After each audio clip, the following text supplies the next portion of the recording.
Assalamualaikum anak-anak, perkenalkan nama Ibu Diantara Kanita, mengampu mata pelajaran Pendidikan Pancasila dan Kewarganegaraan yang akan menjelaskan materi tentang kerjasama dalam berbagai bidang kehidupan untuk kelas 7.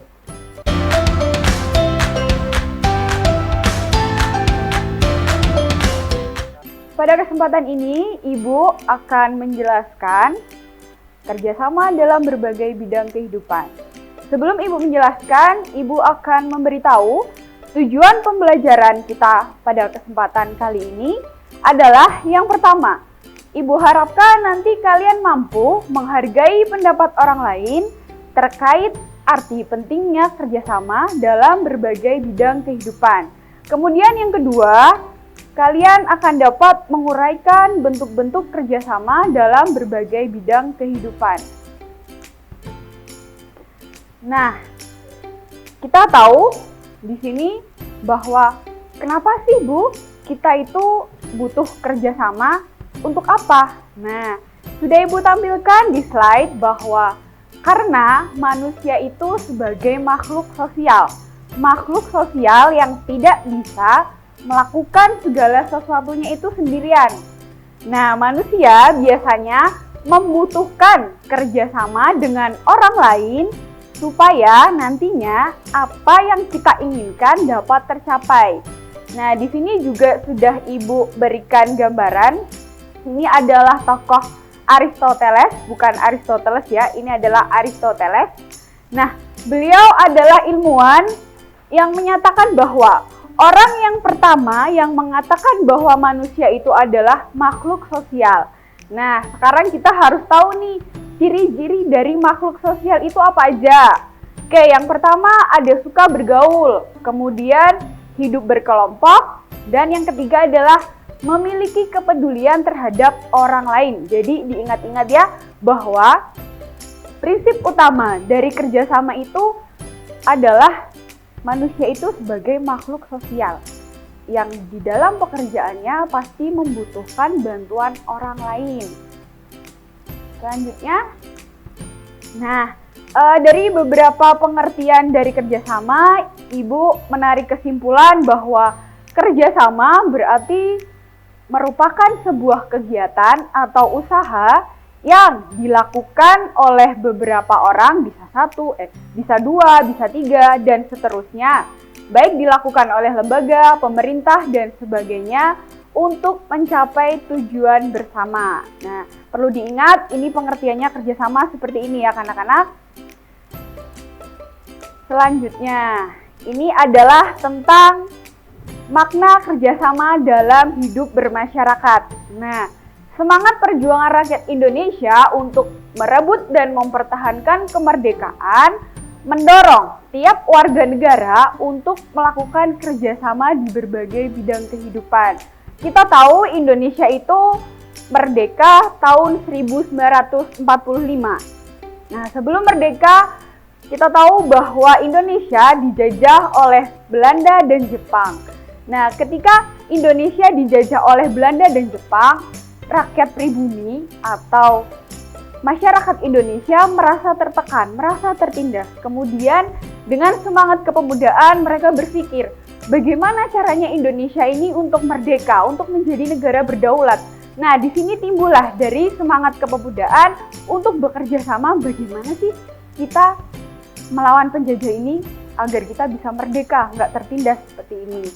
Nah, itu contohnya kerjasamanya ketika Indonesia belum merdeka. Nah, di sini Ibu akan meneruskan pentingnya kerjasama. Jadi, kerjasama itu memberikan manfaat, memberikan tujuan penting bahwa kerjasama itu yang pertama, kerjasama membuat pekerjaan akan terasa lebih ringan. Kemudian yang kedua, kerjasama dapat membuat pekerjaan cepat terselesaikan. Yang ketiga, kerjasama membuat tujuan dapat tercapai dengan efektif.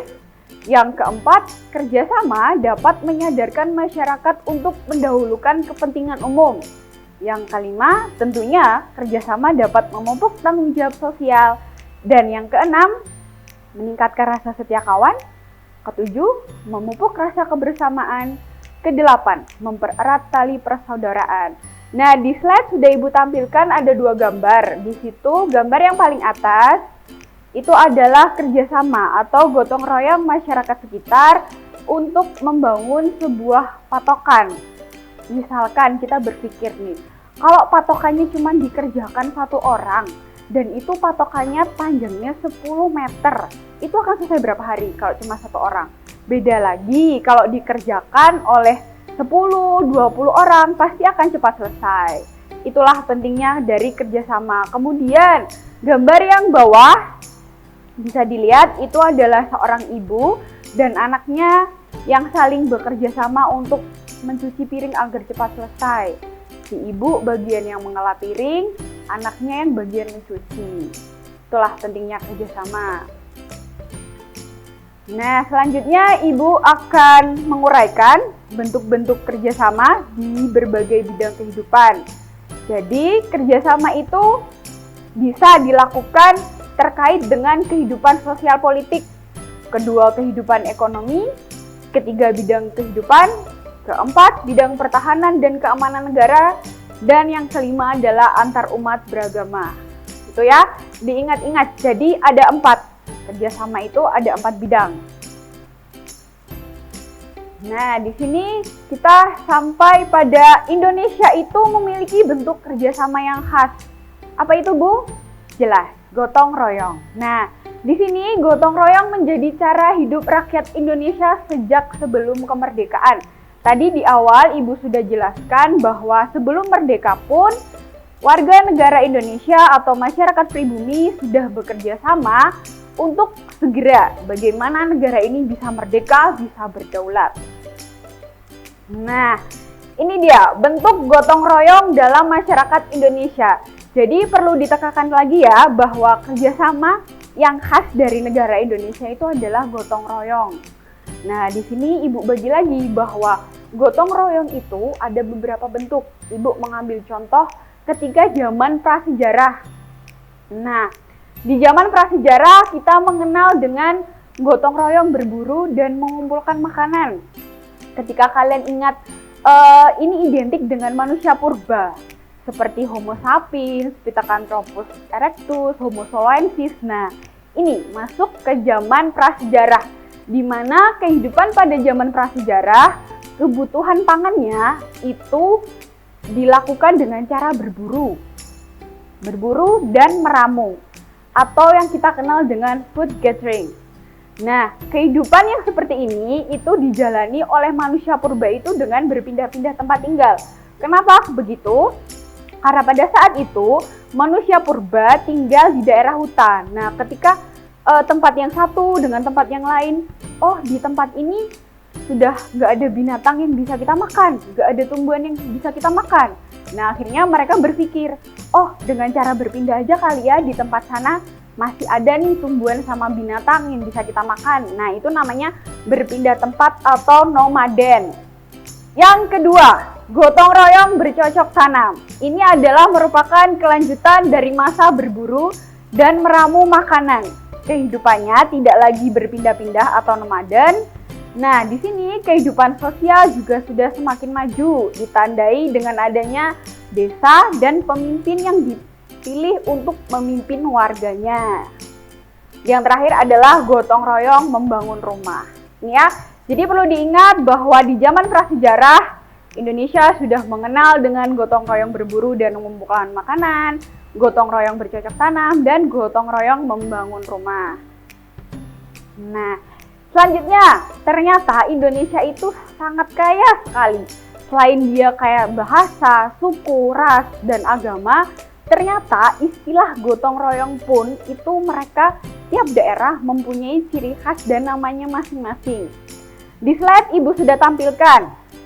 Ini adalah peta, bukan peta buta. Ini adalah peta dari Pulau Bali.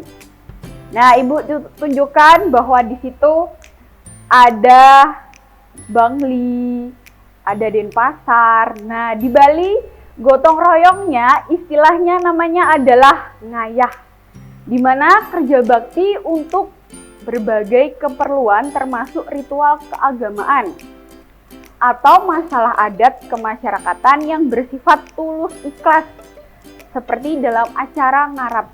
Jadi prinsip utama dari kita mau bergotong royong, kita mau bekerja sama adalah tulus dan ikhlas. Ketika kita mengharapkan imbalan itu namanya bukan kerjasama ya anak-anak. Nah, ini konsep kerjasama atau gotong royong di daerah Bali ini didefinisikan sebagai kerja untuk sebuah persembahan.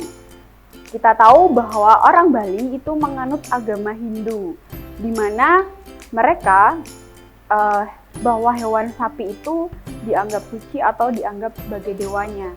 Nah, dikenal dengan nama istilah Karma Marga Yoga.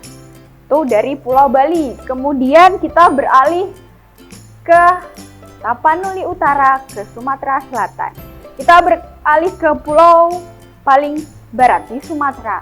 Nah, Ibu sudah tampilkan di situ ada Sumatera Selatan. Dari daerah Siadapari. Kegiatan bercocok tanam yang dilakukan oleh masyarakat Batak Toba untuk mengerjakan tanah dari masing-masing anggota kelompok dan itu dikerjakan secara bergiliran. Nah, bisa dilihat gambarnya ya. Di situ namanya adalah Siadapari, dari kata pari. Pari artinya adalah padi. Nah, selanjutnya kita beralih ke wilayah paling timur. Itu ada Jayapura atau Pulau Papua. Nah, bisa dilihat Pulau Papua bentuknya seperti burung. Nah, perlu diingat bahwa Pulau Papua ini mempunyai ciri khas ya. Ada fauna yang sangat menjadi khasnya Pulau Papua yaitu burung cendrawasih. Nah, Pulau Papua terkenal dengan faunanya cendrawasih. Nah, istilah gotong royongnya dikenal dengan nama Helem Foi Kenambai Umbai, yaitu di daerah Jayapura ya. Semangat kerjasama untuk menghasilkan karya di Festival Danau Sentani yang bertujuan untuk menggerakkan ekonomi dan memberikan kesejahteraan kepada masyarakat melalui kegiatan pariwisata dan ekonomi kreatif. Nah, dilihat gambarnya itu adalah masyarakat Papua, bisa jadi suku Asmat, bisa jadi suku Dani, di mana mereka menggunakan pakaian adatnya, yaitu apa? Koteka. Itu mereka sepertinya juga membawa alat musik namanya tifa. Itu dari daerah Papua. Ada lagi, kita beralih ke Pulau Jawa. Kita main-main ke Pulau Jawa ya. Di sini ada Bangkalan Madura. Namanya istilah gotong royongnya adalah Song Osong Lumbung.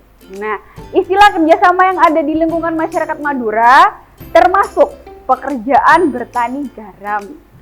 Jadi Song Osong Lumbung itu adalah istilah gotong royong ketika masyarakat Madura itu sedang bertani garam. Jadi ini gambarnya adalah proses orang Madura itu ketika membuat garam. Ini caranya adalah masih cara tradisional. Ini Pulau Madura. Ada Bangkalan, ada Sampang, ada Pamekasan. Tapi untuk istilah Song Osong Lumbung itu terkenalnya di kota Bangkalan. Nah, kita beralih lagi ke barat.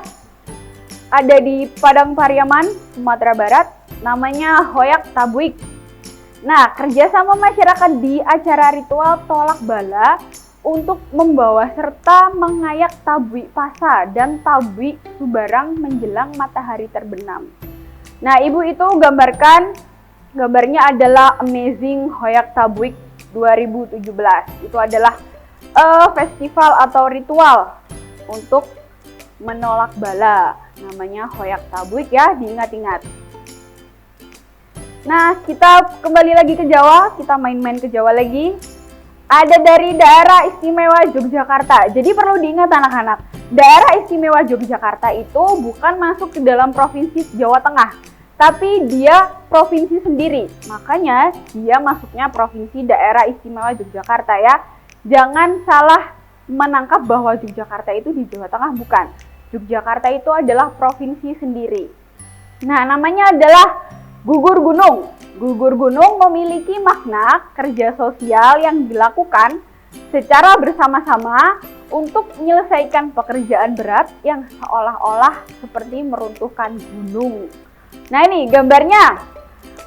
beberapa orang sedang mengangkat rumahnya. Jadi rumahnya ini terbuat dari kayu ya, nggak disemen di tanah, tapi bisa dibongkar pasang dan bisa digotong oleh beberapa orang. Nah, sekian materi yang Ibu sampaikan pada kesempatan kali ini. Apabila anak-anak mempunyai pertanyaan terkait dengan materi yang Ibu sudah sampaikan, bisa dicatat kemudian ditanyakan ke Bapak Ibu PKN di sekolah masing-masing. Sekian dari Ibu, sampai jumpa, sampai ketemu di lain kesempatan.